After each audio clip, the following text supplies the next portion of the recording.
The Pokémon world on the surface appears to be some utopian society where humans and Pokémon live together in harmony, right?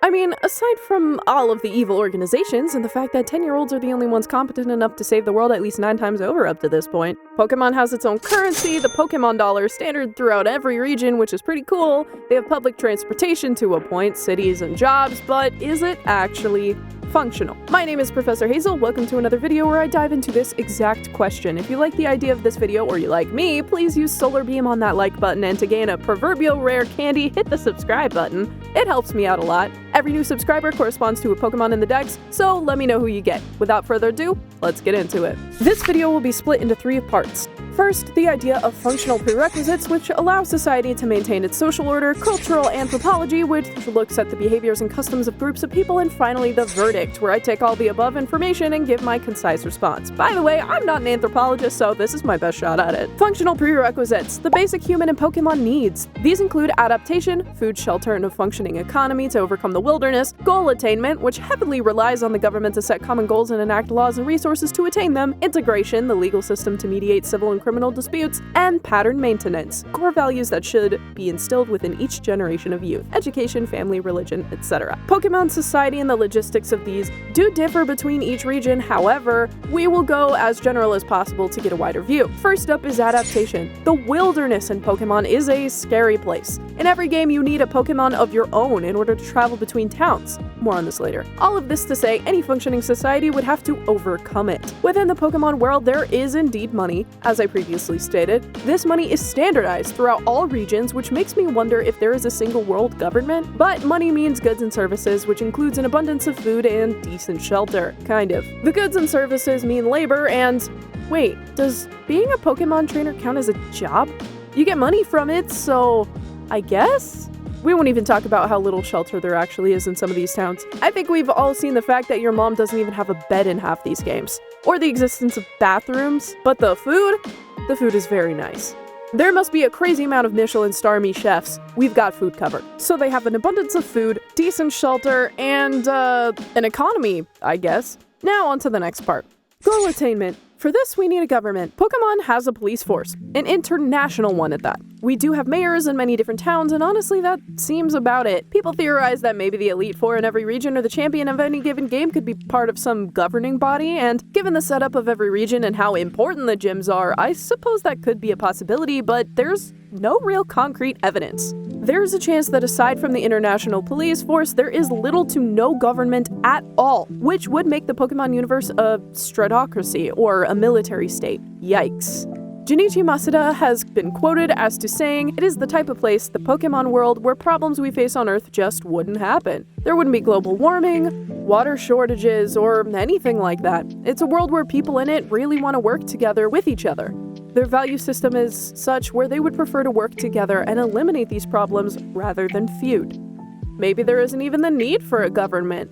Ha! Yeah, right. We clearly see, time and time again, 10-year-olds with a pack of wild animals are expected to topple evil crime organizations, defeat hordes of goons, and stand face-to-face with death every single time. This essentially skips over to integration for a moment and solves that issue. There really is no rule in place to punish criminals and solve civil disputes, aside from just taking them to jail, maybe?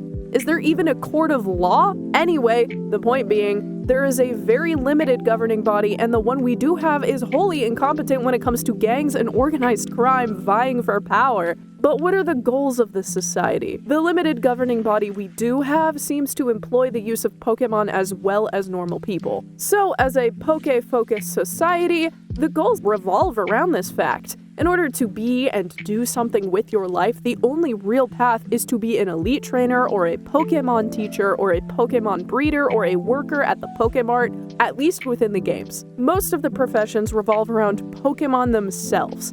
So the societal goal, and the one even militant government endorses, is Pokemon raising and training. Last in this category, we'll look at pattern maintenance. If you're liking the video so far, please consider subbing. I sponsor myself. Thank you.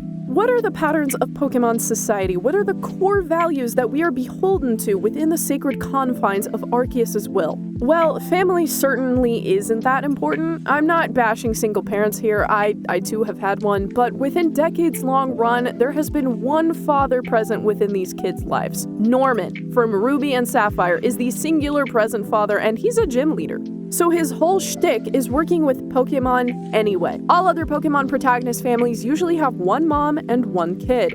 Education really comes down to the rock, paper, scissors typing chart of the Pokemon training schools. Up until Scarlet and Violet, we actually get a really fancy inside look as to what the education system is like. They do value things like biology, math, history, home ec, and, etc., which I can assume extends to the other regions within Pokemon's universe, even if it isn't explicitly shown. So while most schools are trainer-focused, there is at least a free education system which provides general life skills and STEM training. Pokemon centers are also free to use, which just furthers the cycle of wanting kids to train Pokemon for some unknown purpose. Or is it for the purpose of being in the police force? This is getting weird. As it pertains to religion, well, there seems to be multiple deities within the Pokemon universe, and they are discussed extensively. Comment below if you want a whole video covering that topic alone. It's a massive one. The main man is Arceus, or Arcus for you scholars, and ultimately the overarching religion is upheld between all regions. With every new region comes new central lore and pseudo-deities, but that's more culturally specific, which leads us into part 2. Cultural anthropology.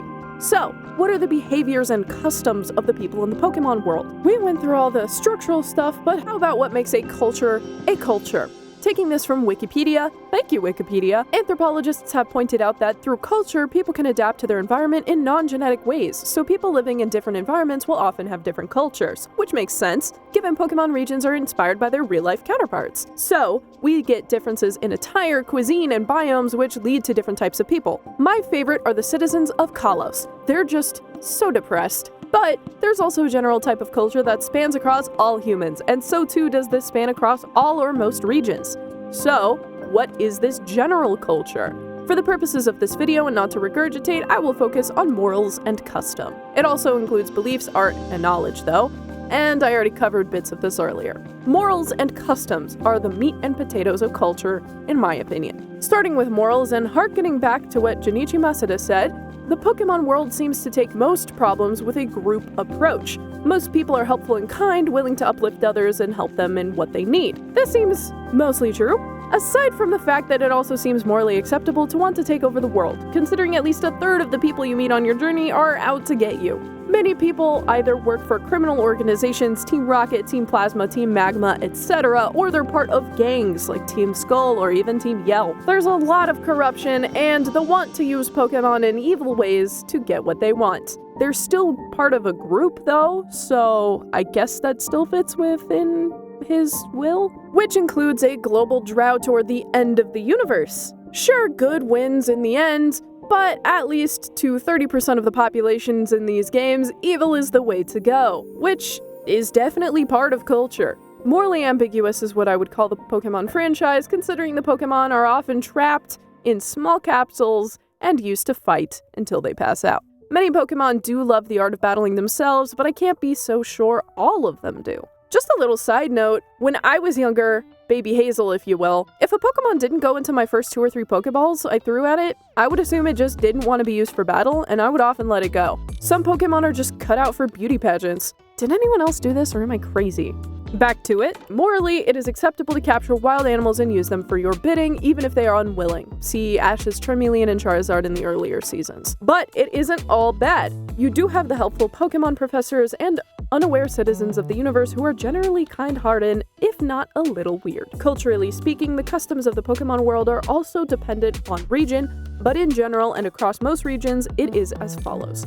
A kid, freshly 10, is able to set on a nationwide adventure by themselves in the wilderness with nothing but a few Pokeballs, a potion, and a Pokemon companion. Their ultimate goal is to become a master at their craft, or catch all of the Pokemon, or conduct as much research as possible. This isn't a set and done for literally everyone, but this is a custom that is at the very least coveted by many young kids in the world. One of the core values is friendship and the bond shared between Pokemon and trainer, which is an absolute staple in their belief system and how they treat their pets, as seen by the entire legal system. It is also customary for trainers, at least, to be social, given that in most of the games you can trade with others or battle other people. Being outgoing and engaging in the art of battling or contests is very customary. There are also holidays, or days of remembrance, which people celebrate, such as the Darkest Day or even Christmas. Overall, I think community is a large aspect of the Pokemon universe and how society functions. Like Junichi Masuda said, if it doesn't benefit the overall community, it isn't likely to be pursued. If it doesn't deal with the Pokemon themselves, it also isn't likely to be pursued. So essentially, their customs rely on Pokemon and community. Now that we've gotten all of our bases covered, both cultural anthropology as well as the basic needs, would Pokemon society function? Absolutely not. Your only safeguard is an absent military regime and a 10-year-old kid with big aspirations. Realistically, someone like Giovanni or the mega corporations, I'm looking at you, Silphco, would probably take over and do an overhaul on the whole system. For better or, well, let's be realistic here, most likely worse. Kindness and free healthcare isn't enough to provide complete safety and peace. The fact that the economy balances upon these creatures' shoulders is nuts to me. When most jobs rely on their existence to function, I wonder how society could advance. In real life, I would imagine Pokemon would be heavily regulated. You probably would need permits or be banned from certain ones altogether. They would probably be heavily monitored or even disallowed altogether, but that's not fun. In that scenario, I probably would join an evil team if that meant I got a Snivy. Or honestly, even a grunt Pokemon like Poochyena. It's so cute! There's not enough human-friendly infrastructure in the regions, there's really no government, and it's really just lawless. Realistically, I don't think this could function. Honestly, the thing that clicked for me while writing the script is the Pokemon War in lore makes so much more sense considering there's no real governmental body and instead just a massive army of police officers. I wonder what they do, considering they definitely don't catch bad guys. I hope you enjoyed it, and subscribe if you made it this far. Have a good day, and keep on training.